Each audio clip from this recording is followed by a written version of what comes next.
Hi guys, and welcome back to another episode of Why We Disney podcast.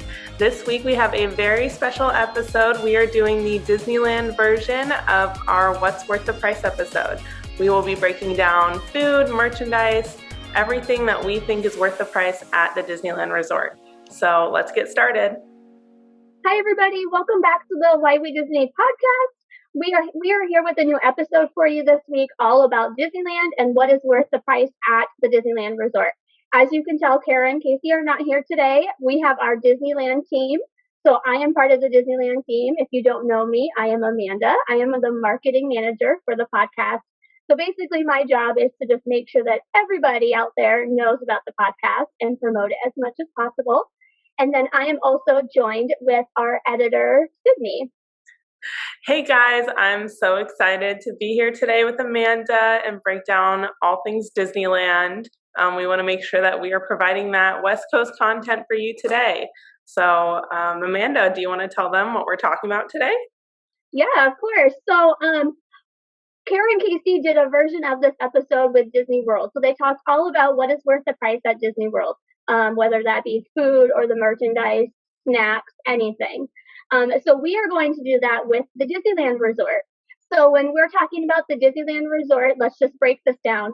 We are really talking about Disneyland, Disney California Adventure, Downtown Disney, and we might even mention some of the Disneyland Resort hotels that we have on the West Coast. So we're going to chat about all the things that we think are worth the price. Of course, we want to hear from our listeners too, what you think is worth the price if you've been to Disneyland. Or even if you're just like Instagram stalking people and you already see things that you know are worth the price, let us know. We're going to have a bunch of interactive stories on our Instagram the week that this episode comes out. So definitely make sure you're checking those out. I think, Sydney, that we should start with food recommendations because our listeners probably already know that both Sydney and I are very big foodies when it comes to Disneyland. Yeah. And we love our rides, but like food is right up there too for reasons why we love Disneyland. Yeah, it's always a priority. Trying the next snack, revisiting some of our favorite meals in the park. So I would say that of the group, Amanda and I are definitely Disneyland foodies. And that's what I know. I spend all my money on food mostly when I go to the parks. I'm sure Amanda does too. Yeah, so I'll get started with my recommendations. My number one recommendation for a restaurant that I think is definitely worth the price is Blue Bayou. You've been there, right, Amanda? Oh, yes, many times. Yeah, Amanda and I have a lot of similar favorites. We both bond over our love of the food in New Orleans Square. So Blue Bayou is located in New Orleans in the Disneyland Park. It is a sit-down restaurant, and the coolest thing about it is inside the ride Pirates of the Caribbean. So not only do you get amazing food, but you also get that atmosphere. It's just, I mean, you're paying for the experience, basically. Oh, yeah, for sure. You're definitely paying for being able to sit in Pirates of the Caribbean. But the food is amazing, too. Mm-hmm. Like, it's totally the experience, but also the food is spectacular. Yeah, and I know my favorite item on the menu is the Monte Cristo sandwich. I know we have mentioned it before in our Disneyland episode, but it is my all-time favorite meal in Disneyland. Like, that's the one food I've been craving the most since I haven't been back to the park yet. Yeah, and that's definitely my favorite too. I know that a lot of people really like the surf and turf though. My husband, every time we go to Blue Bayou, that's what he gets. But really just all the food there is amazing. Yeah, and it is a little more pricey because it is a sit-down restaurant. You have that atmosphere. You have to make reservations to get in. So it is one of the more expensive Disneyland restaurants, but if you have not tried it, I would definitely go. I saved it for a special occasion. I actually went when I graduated high school. So that was really special for my mom and I to go do a lunch there. And I just have a lot of great memories. So I highly recommend it. And I'm sure you do too, Amanda. Yes. And actually, so our listeners just know, we talked about this list before we even wrote our script and started recording, because Sydney and I have so many common things that we kind of had to like make sure we weren't overlapping and giving you guys as many recommendations as possible. But I will say too that it was a struggle to narrow down this list because we love Disneyland food so much, and so much of it is worth the price. It was more like weeding out the things that are not, getting those handful of things out. But Yeah, I agree. Do you have a second recommendation? Yes, I do. So my second recommendation, I know that Amanda approves as well, is Lamplight Lounge, and that is located in Disney California Adventure, right when you enter the Pixar Pier. So it is, I think Ariel's Grotto used to be there, which was character dining, but they turned it over into Lamplight Lounge once Pixar Pier was built. And they have some of the most amazing food. That is my go-to restaurant when I'm in California Adventure, and I have to go there every single time I'm there because they have amazing food, they have amazing drinks, they have a spectacular view of the pier, Mickey's Wheel, Incredicoaster, everything. So I would rate that a 10 out of 10. And my favorite thing to get there is actually the Lobster Nachos. I mean, their whole menu is so great. I know they have donuts for dessert. I've never had them, but I know Amanda has tried them before. Yes, they are really good. And actually, when I was there in June, they still had their modified menu from like their reopening, and the donuts weren't on there yet. And I was so upset. I'm like, oh, I can't get the dessert. I was so looking to them, but their menu was just modified. But I believe they're back now. Okay, perfect. Yeah, and they have amazing drinks as well. I recommend the Open Ocean with the splash, and it's like a blue raspberry slushy, but with alcohol. So that's what I recommend. Do you have any recommendations when you go to Lamplight? Mine would be really the same, and I actually don't really I don't like lobster, but we still get the lobster nachos because I just eat around the lobster, and my husband eats the lobster. But also their sliders are really good. Honestly, all of their appetizers, I think they're called like potato skins or potato wedges or something. Those are really good as well. And actually on our Instagram the other day, we did unpopular Disney opinions. I don't know if you saw this one, Sydney, but someone said Disney adult drinks are not worth the price. And I was thinking about this episode because I was like, I knew this episode was coming up. And I was thinking about Lamplight Lounge, and like, don't get me wrong, I've had Disney drinks before that were not worth the price, like $15, and you couldn't taste the alcohol in them at all. But Lamplight Lounge is not like that. Like, those drinks are 100% worth the price. Like, they are not stingy on their alcohol. You can ask anyone that's been there and had some drinks, like, they are worth the price at Lamplight, 100%. Yes, I agree. I am actually very selective on my Disney drinks. I don't go and just spend money on any drink because it's expensive. It's like $15 a drink at least. So, but I will say that all the drinks I've tried so far at Lamplight have been amazing. I have two really good friends who love to go to Lamplight, the Ashleys, shout out to them. And they could drink at Lamplight all day long. They also love the drinks. So I get to go with them in a couple weeks when we go to Oogie Boogie Bash, and I am so excited. I can't wait. I feel like we're going to have to do a recap of that trip because it's going to be so much fun. Yeah, I want to hear all about your experience and your trip. So we will definitely do that. Yeah. But moving on to my third recommendation is actually Jolly Holiday Bakery over back at Disneyland. And they have a lot of good items. It's more quick service, so you can go up and order, or you can do mobile order, which is like my new favorite thing. And my go-to there is the grilled cheese and tomato soup, and it is just the perfect meal. I usually get it for dinner after it gets dark, especially in the wintertime. It just warms me up and I get ready for the fireworks, and it's a 10 out of 10 experience. And then they also have a really great bakery selection. So I always like to stop in and try the seasonal treats, the macaroons, everything. So have you had the raspberry macaroon yet? No, I saw it all over Instagram, and I don't think they had them, or they were sold out or something last time I went, which was like March of 2020, so I need to get back there. Yeah. But I have heard every single person I've seen try it on Instagram said that they loved it. They So, are really good. They are so good. You have to get it when you go. But all their treats there are delicious. I'm so excited I'm hoping for the fall season they bring back some of their hand pies mhm. because they are so good. They are like a homemade Pop Tart, but a million times better than Woody's Lunchbox. Like, Oh yeah, I agree. I had a guava hand pie from there one time that was a cocoa themed. Yeah, yeah, you had it too. It was yeah. it was so much better than Woody's Lunchbox, and I don't want people to come after me for saying that, but it was just Oh, so good. So, yeah, nothing against Woody's Lunchbox. You guys know here on the podcast we love Woody's Lunchbox, oh yeah. but the hand pies are just so fresh tasting and they just taste homemade. It's Mhm. just, there's nothing like them. So whether you want like a sandwich or a bakery item, a sweet treat, that is the best place to stop in and get something quick to go and eat it on your way to the next ride. And then I do have one more recommendation here. So I have a snack recommendation that I think is worth the price.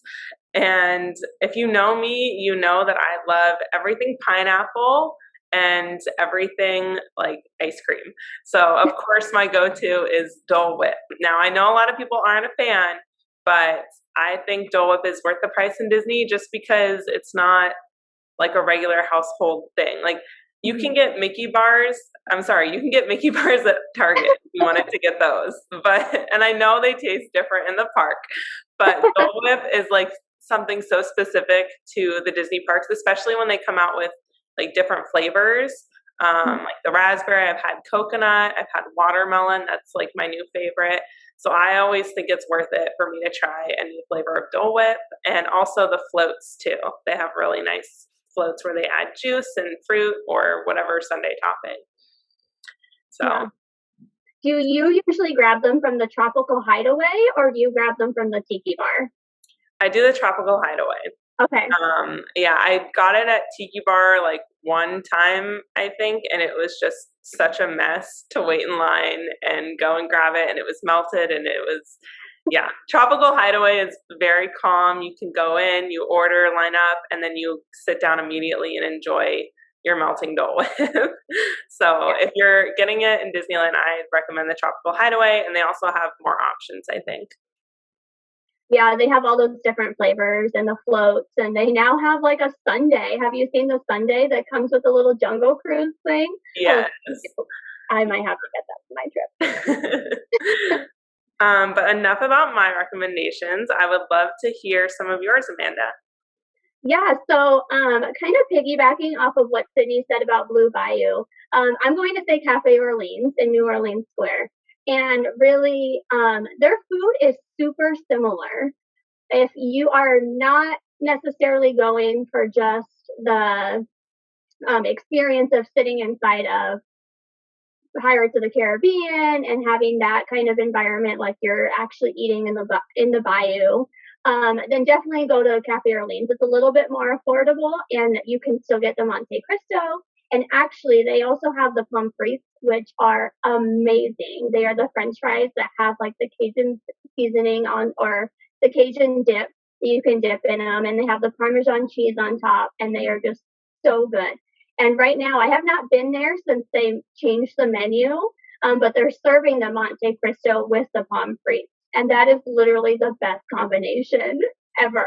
Oh Like, yeah. number one meal recommendation in Disneyland right there. Oh yeah. You might need a nap afterwards, but it is just so good. And that's where we always go Cafe Orleans when we don't want to do a whole reservation and sit down at Blue Bayou.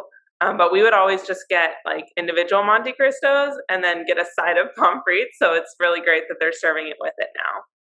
Yeah. And you can also get mint juleps there. So you can get like the full like New Orleans experience at Cafe Orleans. You do need reservations for there as well. They're a little bit easier to get than the Blue Bayou, but sometimes they are difficult too. So make sure that you're looking out for that pretty early before your trip. My second recommendation is actually two recommendations kind of in one. So I'm a big Mexican food person. I've grown up born and raised in Arizona, so Mexican food's a big deal to me. Even when I go to Disneyland, sometimes I'm still craving it. So the Disneyland Resort actually has two great Mexican food restaurants. So over at Disney's California Adventure, they have Cocina Cucamonga, and I hope I'm saying that the right way. I'm always like second guessing myself. But they have amazing tacos, chimichangas, everything there is so good. And I remember that was one of the very first restaurants I ever ate at California Adventure. It's been there since it opened in that Pacific Wharf area, and it's delicious. Their meals are pretty big too, so oftentimes we split those, and we're good. Like my sister and I can just split it, and that's a good dinner for us because we snack so much in the parks too.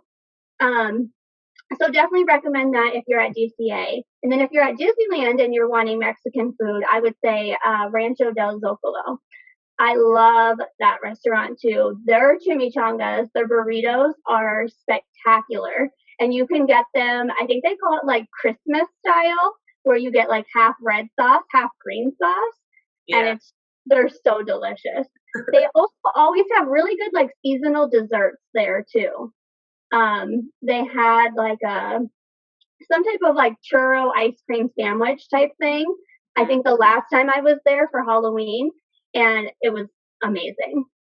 Yeah, my biggest struggle when I go to the parks seasonally is like narrowing down what snacks and what desserts I want to try.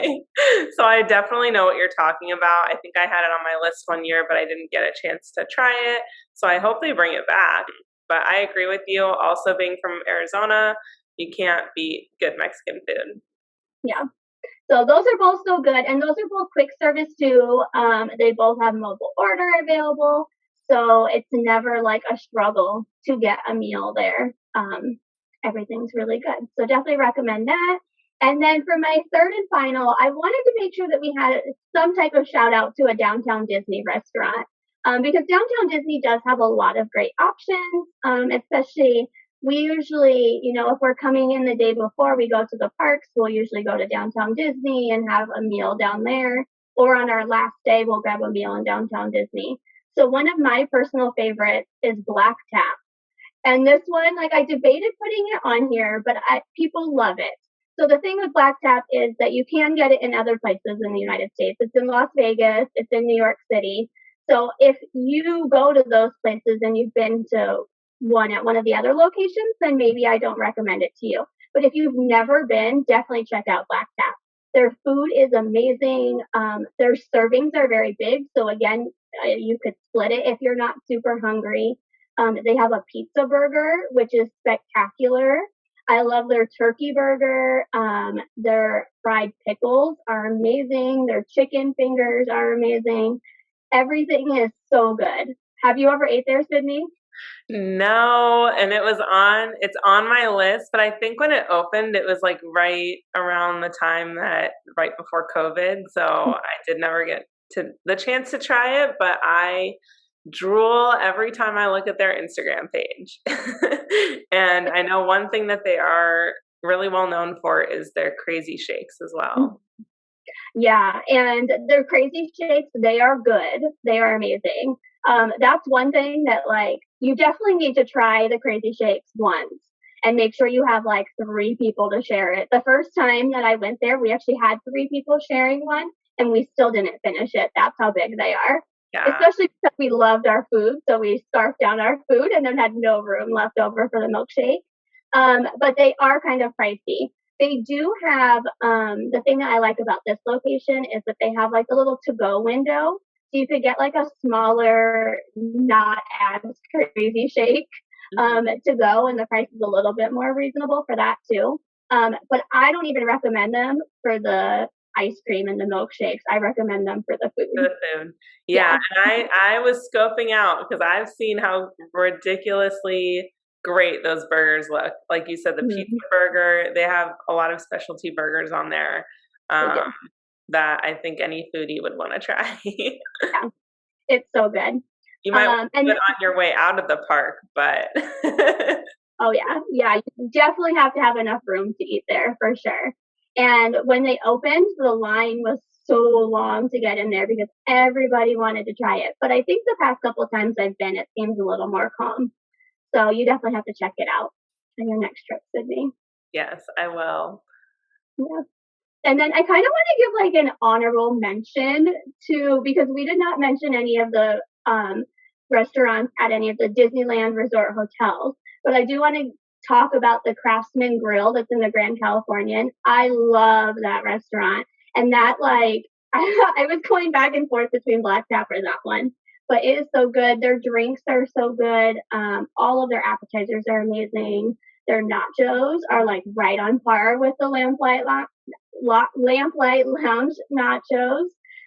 You can get them with like either chicken or beef. They don't have lobster nachos, but they do have lobster quesadillas, which my husband is crazy over. And everyone I've ever been there with that's tried the lobster nacho or the lobster quesadilla, they're like, it's incredible. So Yeah. I wish I liked lobster so I could give my personal experience, but no, I've seen photos of the lobster quesadilla and it looks amazing, like so incredible. And I know you and I, preparing for this episode, we were texting about different restaurants, and that is one that was not even on my radar, but definitely is now. So I know I'll be taking you up on that recommendation. Yeah, definitely go there. So if you're looking for a restaurant at any of the resorts, that's like number one recommendation from me. And then, of course, I need to throw in a snack, too. So if you know, Sydney's was pretty predictable with Dole Whip, and mine's probably pretty predictable, too. Mine's a churro. And if you are a Disney World person, I promise you the Disneyland Churros are amazing. So much better than the Disney World. 100% worth the money. They're pretty cheap. And even the specialty ones are not that expensive. Like, I think you can get, like, the Fluffernutter churro for, like, $8 or something. It's like $7 or $8. It's not bad. 100% worth it. Definitely get a churro and try some of the specialty ones because they are so good. And so fresh, and they're warm when you get them, and the smell and everything. I just love them. Yeah. They're like warm. They're warm and soft on the inside, but you still get like crunch when you bite into it. And I will never eat a churro at Disney World just because I know it's never going to be worth the price for me when I can get the amazing quality at Disneyland. And I actually have a friend who's only been to Disney World all their life, and they went to Disneyland recently, and they could not stop buying churros. They're incredible. So definitely take that recommendation up. Don't be swayed by the ones in Disney World if you've never been to Disneyland before. Yeah, totally agree. All right, well, we're going to take a quick ad break, and when we come back, we're going to talk all about Disney merchandise that you can buy at Disneyland.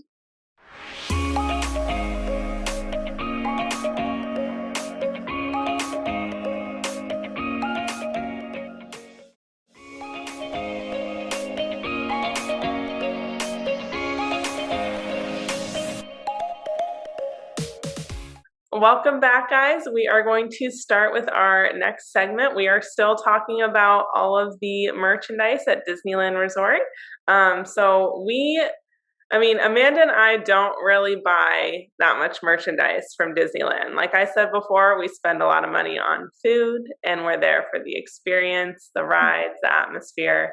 But I know Amanda buys a lot from small shops, and I don't buy a ton of merch in the parks, and I have a lot of small shop items as well. So we decided to turn this segment into a debate. So we're going to bring up popular merchandise in the park, and we are going to debate whether we think they are worth the price or not. So Amanda and I will both give our answers. And the first one I have is pins. So you go first, Amanda. Okay, so I'm going to say no. For me, they are not worth it. I have literally never bought a pin in my life. Like, the few pins I have been gifted to me. I've never bought one. So not worth the price for me. With that being said, I always say that when I have children someday, they are going to be pin collectors because I kind of wish that I would have started as a child. Yeah. I went to Disneyland like a million times as a kid, and I have so many memories in my head of those trips, and it's amazing. And I'm so thankful for my memories. But I do not have any physical objects to show for my trips as a child because we just didn't buy souvenirs. Like me not buying souvenirs started back when I was 1 year old and did not buy souvenirs. So I think that it's great when families do like buy one pin per trip, or if you go to like, if you stay at a new resort, like the first time you stay at the Disneyland Hotel or Grand California and like buy a pin to commemorate that.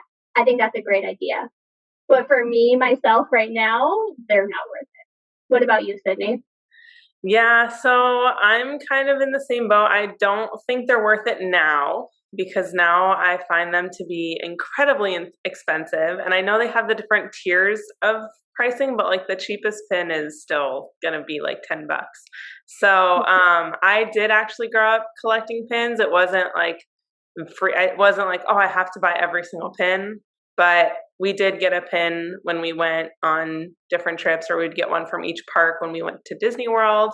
And those pins I cherish. I would never trade them. So that's just something I don't get, but I know it's very popular and I understand why people are into it. It's just not for me. So I do still have my pin collection. They moved to Florida with me. I love looking at them and remembering those trips growing up. But now when I see pins, it doesn't excite me to get a pin. Like I don't have a whole pin board or anything. So for me, they were more as a memento as a child. And now I would rather spend my money on a churro. Yes, I agree.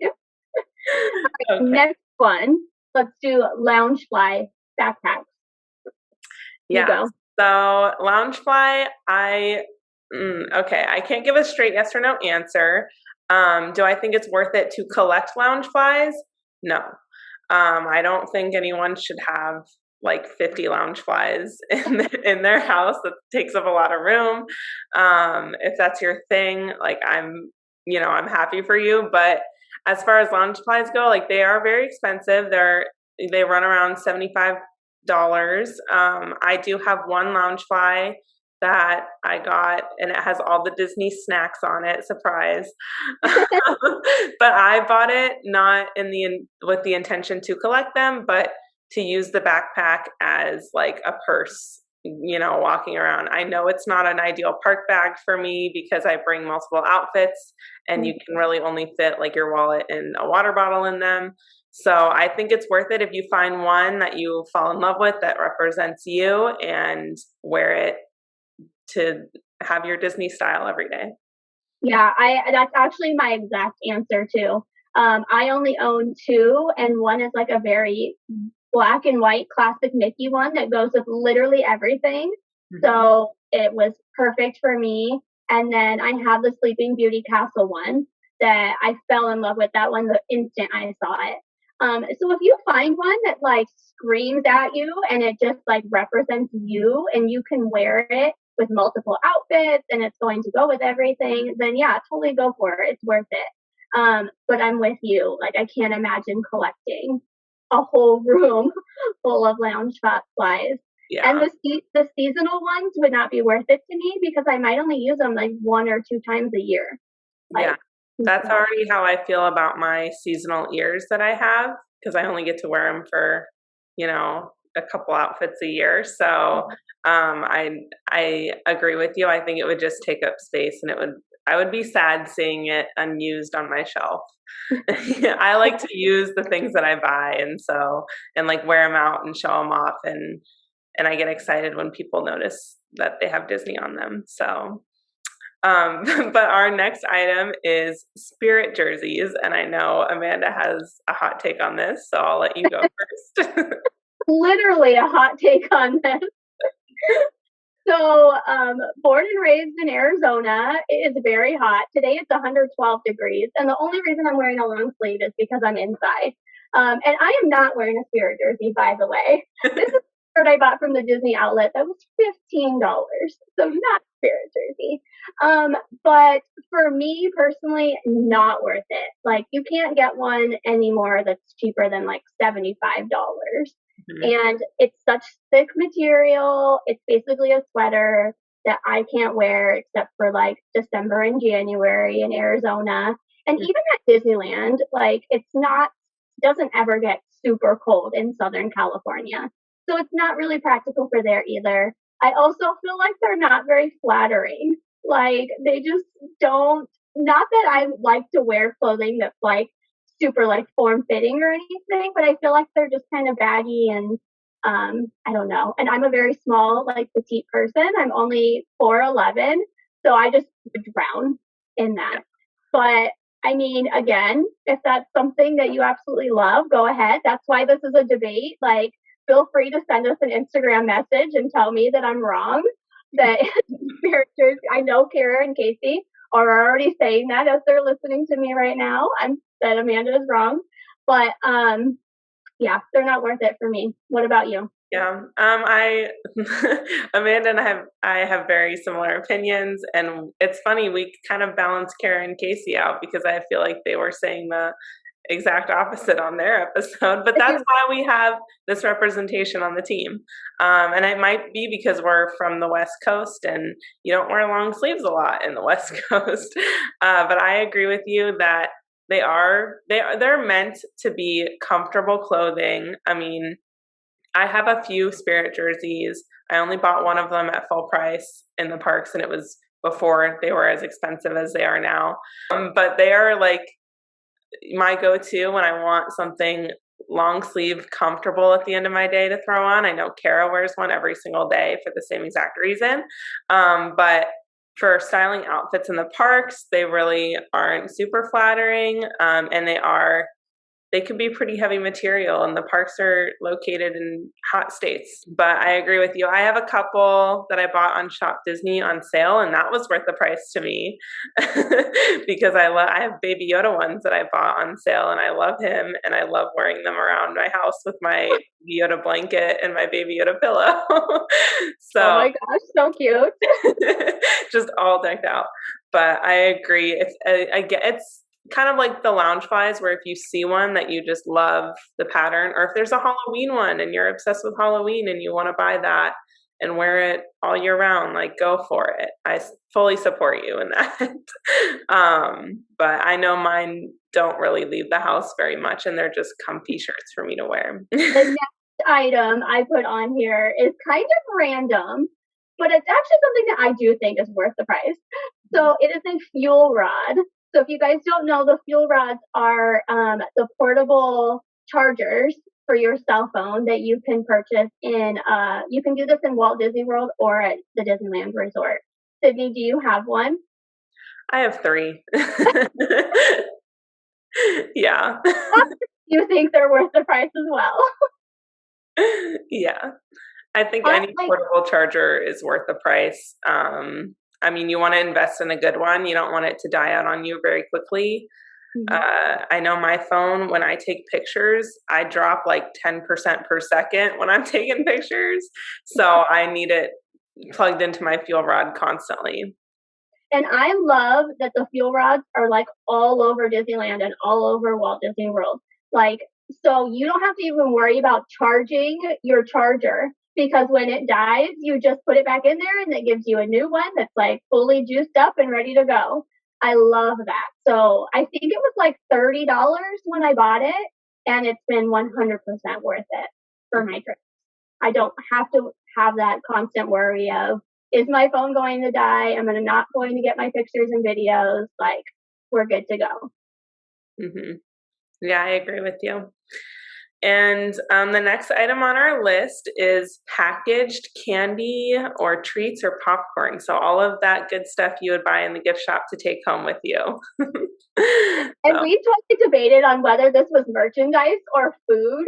And we decided that because you're buying it and you're taking it home with you and it's packaged, that it was merchandise for us. No matter how long it lasts, even if it lasts a day after your trip, it's still a souvenir. Yes. And that's the souvenir that I buy the most.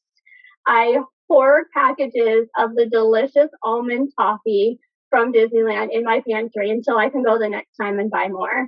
Like, I literally treat that stuff like gold. We only eat it on special occasions.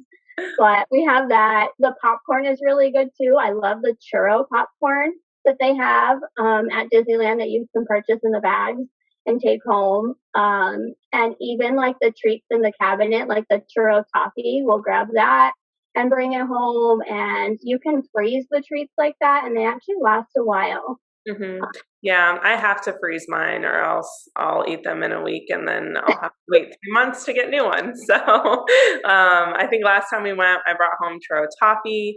I really love their peanut butter. They call them peanut butter sandwiches, Oh but yeah. it's like this peanut butter nougat bar with graham cracker and covered in chocolate, and it is like the best invention ever. It is so good. Sometimes it doesn't even make it home with me. I'll eat it on my way out of the park, walking to my car. So I think we can both agree that we think it's worth the price. Yes, definitely worth the price. Grab treats because there's nothing better than when you're suffering from post Disneyland sadness and you can pull out a Rice Krispie treat and eat it. There's nothing better. So worth the price. All right, the next one is ears, mini ears. And I think this might be one that we actually do not agree on, Sydney.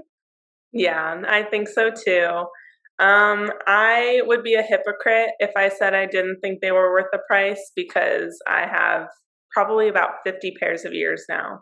I've been collecting them since I was going as a kid. We used to buy like a hat every time for a souvenir, and then it evolved into the pretty sparkly mini ears because I would just feel like a princess. So, yeah, I think my collection's reaching 50 between the parks and the small shop ears that I have. I do have a mix of both. But those ears just get me. I know, like they used to be $20 when actually $15 when I started buying them, and now they're up to 30. So it definitely hurts the wallet. I have to be more selective, and I'll be honest, I don't like every pair that they come out with. I probably haven't bought a new pair since last winter from them. So I definitely recommend being choosy with them since they are so expensive.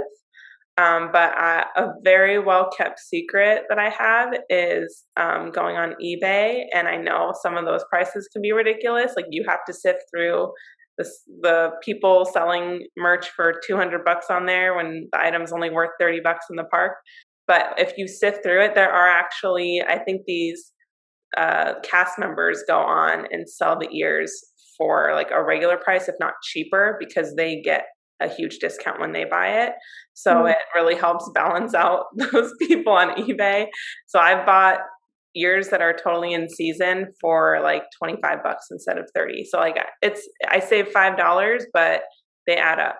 So that's something I recommend, especially if you can't buy them in the parks. Like I couldn't go all through quarantine. I would buy ears on eBay to make myself feel better. Yeah. So yes, we're different on this one. I do not buy the park ears, and that's not because I don't think they're beautiful. There are some that are beautiful, and I've thought about buying some, but honestly, they hurt my head. Like I feel like just small shop ones are so much more comfortable. The Disney park ones I cannot wear for an entire day. Like I make it to lunch and I'm done, and they're in my backpack taking up room. You know, Yeah. I have not bought a pair of park ears since 2016. Wow. Like that's how much I refuse to buy them. And the last pair I bought was on my bachelorette party at Disneyland, and I did not even buy them. Someone bought them for me. So I did not even buy those ones. But I do have quite a few small shop ones that I've purchased or have been gifted to me, and I love those, and I can wear them all day long. Um, so for me, they're not worth it, but they are beautiful, and Yeah. I've got them for people as gifts before. Yeah. It's just one of those things where a lot of people will collect certain things like coins. I collect mini ears. That was the thing that I said, okay, I'm going to buy as many as I want of these, and I'm running out of storage. So I guess I'll just have to find a bigger apartment because I don't think I can downsize. Each pair I'm very intentional when I buy them, and each pair is special to me. So, but our last item on the list was something that I was excited to talk about because I clearly, like, I just don't get them in general as a concept, but they are Wishables. So, Amanda, what do you think of Wishables? Okay. This one's a hard answer because I think Wishables are adorable. So cute. I have an Alice one that I got from my friend Amber, and it's the cutest thing ever. And they're so soft, and they're just adorable. However, I have never got a bag and like hoped that it was my Wishable that I wanted and had the disappointment of opening it and it not being the Wishable that I wanted. Like to me, that would stress me out. That did I? And I think they're like, are they $15? Like $10 or $15 or something? Yeah, They're not super cheap. Yeah, they're like at least 10. So I would just be paranoid that like if I got the snack one and I really wanted the churro and then I ended up with the turkey leg, like I just wasted like $15 on this turkey leg that I don't want. Yeah.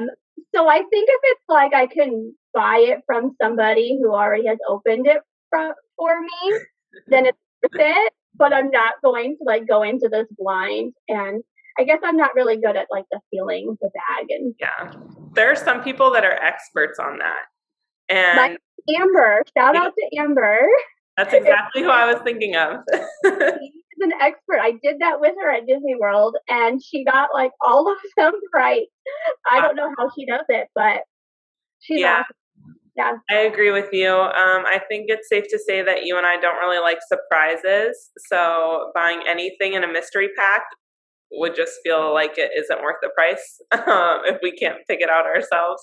So I agree with you. I think they are adorable. I love them, but I don't own any because I know if I were to start, like I would want the whole set and then it would just grow and I don't need to collect anything else. I have my mini ears, I'm good. So when people collect Wishables, it almost stresses me out because it's like, it's kind of like Pokemon. You got to catch them all. And that's what it reminds me of. And I think that gives me a little bit of anxiety, but I do think they are adorable. I know Amber collects them. I love seeing her collection. She had to downsize a little bit to get other ones that she wanted, but I think the stress of having extra ones too, when you open it up, like, and you get maybe a Wishable that you already own or that you didn't want, and then you just frantically try to sell it on eBay to someone to get your money back. I don't need that in my life. So. No. Oh, well, that is the end of our merchandise debates. We gave our answers, not very rapid fire, but we had some opinions. So it's always good to hear a different perspective. But our last segment is super exciting. Do you want to explain the rules, Amanda? Sure. So we're kind of going to play like picture prices right in a way. Can you guess the price? So I pulled up some different Disney merchandise or Disneyland food, and I'm going to have Sydney guess the price of the item. And then Sydney did the same thing for me. So do you want me to go first? Sure, Amanda. So why don't you give me your items? I think we each chose 3. So you give me your items and I'll have to guess the price for them. Okay. And for our listeners, if you want to join in on the little guessing game with us, we're going to have these posted on our Instagram stories on the Wednesday, September 1st that this episode comes out. So you can join us as well or play along with us in the comments if you're on YouTube. All right. So the first item I have for you, and I think we're going to put a picture up here so if you're on YouTube you can see as well, are the new Bobble Bar Ears. They are mini ears. They're black and white. They have a pretty big bow. How much do you think they are, Sydney?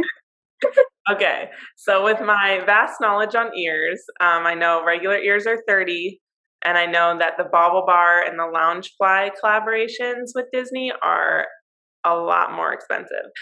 So based off of that knowledge, I'm gonna guess that the Bobble Bar Ears are gonna be like $50, maybe like $49.99. You're pretty close. Actually, they were a little more cheaper than I was expecting. Okay. Yeah, so they were $44.99. Right in the middle. Right in the middle. You were close. Yeah. But they were cheaper than I was imagining that they would be because usually the specialty ones are a little more. So good job, Disney. Yeah. The next thing I have for you is an Alex and Ani bracelet. And it's the Sleeping Beauty. Since we're talking about Disneyland, it's the Sleeping Beauty one that you can buy at Disneyland. Okay. Now, I did not know that you chose these items ahead of time. Like, that you didn't consult me in these at all. But she did not know. I just so happened to have bought an Alex and Ani bracelet from the parks before. So I know that they are expensive. They are $45 per bracelet. Or if you get a 2-pack, they're $75. Okay, so these were cheaper. They were $39.95. Those ones were cheaper? Yeah. Wow. I don't know just because I don't know. I don't know if it's just because it has the one charm or I don't know. But $39.95.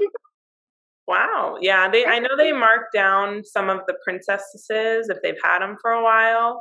But if you want to get like I have the Mickey Fun Wheel bracelet, and that was $45. So I guess they vary in price, but I'm just highballing Disney here. Yeah, you are, but I mean, yeah, makes sense.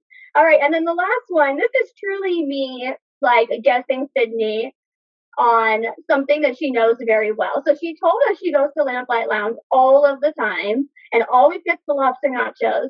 So how much are the lobster nachos, Sydney?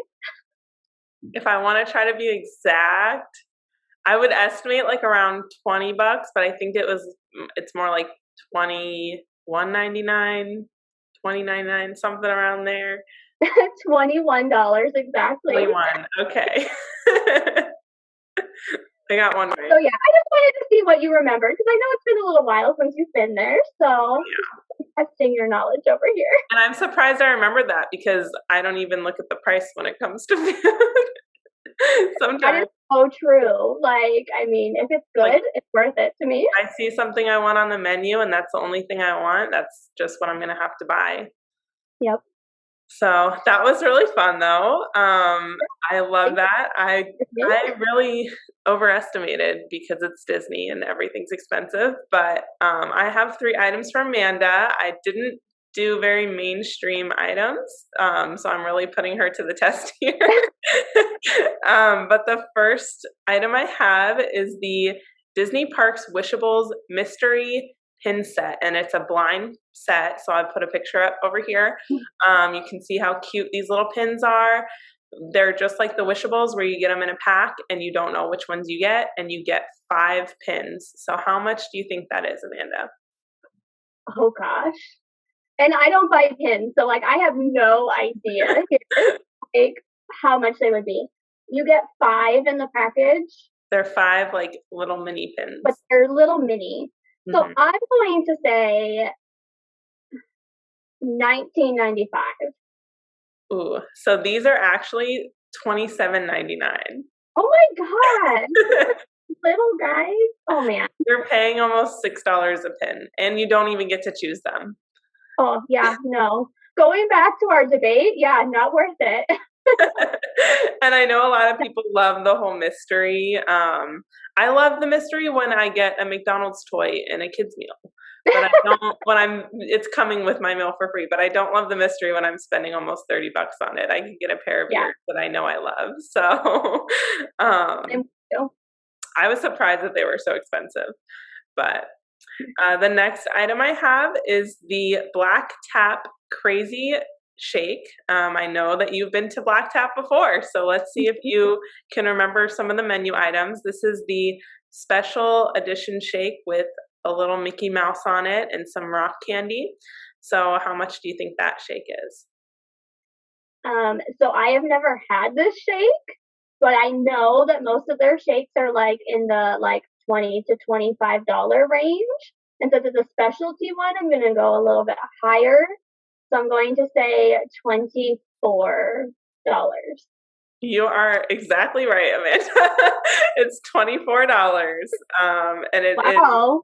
a strawberry shake with a vanilla frosted rim, Mickey Mouse shaped sprinkles topped with a house-made Mickey Mouse shaped crispy treats, and the white and red rock candy sticks, whipped cream, red sprinkles, and a cherry. So you get Sounds delicious. all that for $24. And you can split it between 3 people and you won't have to pay as much. It can be dinner, really. Oh yeah, for sure. So that's all right. What's this last item? Because I'm hoping I can go 2 for 3. Okay, so this is the OA drink from Trader Sam's. I've never had it before, but it comes in a giant glass and kind of like a bowl almost that you can probably buy on top of that. So this is you have 2 price ranges here with the souvenir bowl. It can definitely be split between multiple people, or if you're ambitious enough, you could drink it yourself. But how much do you think just the drink is without the bowl or the mug?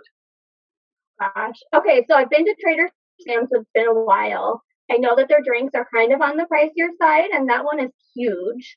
Mm-hmm. It's literally a bowl.